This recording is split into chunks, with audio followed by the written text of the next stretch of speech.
സുഹൃത്തുക്കളെ, വള്ളുവനാടനാണ് പ്രമോദ് പെരുന്നാളണ്ണ. ഞാനിന്ന് പെരിന്തൽമണ്ണ കോടതി പഠിക്കില്ല. അപ്പോൾ ഞാനിന്ന് കോടതിയുടെ അവിടെ നിന്നില്ലേ ആ റോഡ്, മുനിസിപ്പാലിറ്റി ഉണ്ടാക്കിയ റോഡ് ഞാൻ കണ്ടു.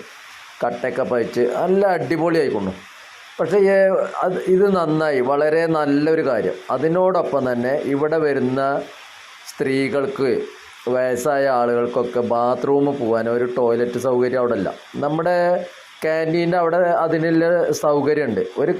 അവിടെ ഒരു ടോയ്ലറ്റ് ഉണ്ടാക്കിയിട്ട് അതിനൊരു പരിഹാരം കൂടി മുനിസിപ്പാലിറ്റി കണ്ടെത്തണം. അതേപോലെ ഈ മതിലുകൾ, കോടതിയുടെ മതിലുകൾ, സബ് കളക്ടറുടെ ഓഫീസിൻ്റെ മതിലുകൾ, അങ്ങനെയുള്ള മതിലുകളിലൊക്കെ പൂച്ചെടികളിൽ വെക്കാം. അതിങ്ങനെ ഹാങ് ചെയ്തിട്ടുള്ള പൂച്ചെടികൾ. അപ്പോൾ നമ്മുടെ നഗരം ഒരു ഭംഗിയുള്ള നഗരമായിട്ട് മാറും. അത് മുനിസിപ്പൽ ചെയർമാൻ ഷാജിയോട് ഞാൻ അഭ്യർത്ഥിക്കുകയാണ്. ഭരണസമിതി അതും കൂടി മോഡിഫിക്കേഷൻ ചെയ്യുമ്പോൾ നല്ല കാര്യങ്ങൾ ചെയ്യണം. ഇപ്പോൾ നമ്മുടെ ചെറുകാട് സ്മാരക മന്ദിരത്തിൻ്റെ അവിടുത്തെ മരവും അതേപോലെ പൊന്നോർച്ചില്ല മരമൊക്കെ നല്ല വൃത്തിയായിട്ട് ചെയ്തിട്ടുണ്ട്. നല്ല പെയിൻ്റ് അടിച്ച് നല്ല കുട്ടപ്പനാക്കിയിട്ടുണ്ട്. കാണാൻ ആളുകൾ വരുന്നു. ഇപ്പോൾ കുറേ റീൽസ് അവിടെ നിന്ന് എടുക്കുന്നുണ്ട്. നല്ല കാര്യം. നമ്മളെ പെരിന്തൽമണ്ണ ലോകത്തിൻ്റെ മുമ്പിൽ അറിയപ്പെടട്ടെ. അപ്പോൾ ആ ഹാങ് ചെയ്യാനുള്ള സംവിധാനം കൂടി മുനിസിപ്പാലിറ്റി ചെയ്യണം.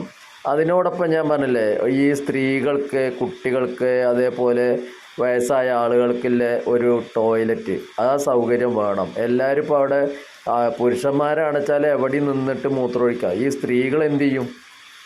അത് വലിയൊരു വിഷയമാണ്. പ്രത്യേകിച്ച് ഇപ്പോഴത്തെ കാലത്ത് ഷുഗറും പ്രഷറും ഇല്ലാത്ത ആളുകളില്ല. വെള്ളം കുടിച്ച് അപ്പം മൂത്രമൊഴിക്കേണ്ട സ്ഥിതിയാണ്. ഇവൻ എവിടെ പോയിട്ട് മൂത്രമൊഴിക്കുമെന്നുള്ളത് അതൊരു വലിയൊരു എല്ലാ നഗരസഭയുടെയും പിന്നെ വലിയൊരു പ്രയാസമാണത്. പഴയ പോലെ അല്ല. കാരണോടത്തൊക്കെ ഇപ്പോൾ സ്ത്രീകളത് ഫോട്ടോ എടുത്തിട്ട് അല്ലെങ്കിൽ പുരുഷന്മാരെ ഫോട്ടോ എടുത്തിട്ട് ഇപ്പോൾ യൂട്യൂബിലിടും. പക്ഷേ ഇവന് മൂത്രം ഒഴിച്ചേ പറ്റൂ. വല്ലാത്തൊരു ധർമ്മസങ്കടമാണത്. അപ്പോൾ അതിനുള്ളൊരു പരിഹാരം കൂടി നഗരസഭ ചെയ്യണം. എന്തായാലും ഈ കട്ട പതിച്ചതിന് വളരെയധികം അഭിനന്ദനങ്ങൾ നഗരസഭ അർഹിക്കുന്നുണ്ട്. അതിൻ്റെ ഒപ്പം പഴയ സിവിൽ സപ്ലൈസിൻ്റെ അവിടെയല്ലേ ആ റോഡ് നമ്മളെ ആ ബാങ്കിൻ്റെ അതിലെ പോസ്റ്റ് ഓഫീസിൻ്റെ ബാക്കിലൂടെ കൂടി ഉണ്ടാക്കണം എന്നൊരു അഭ്യർത്ഥന.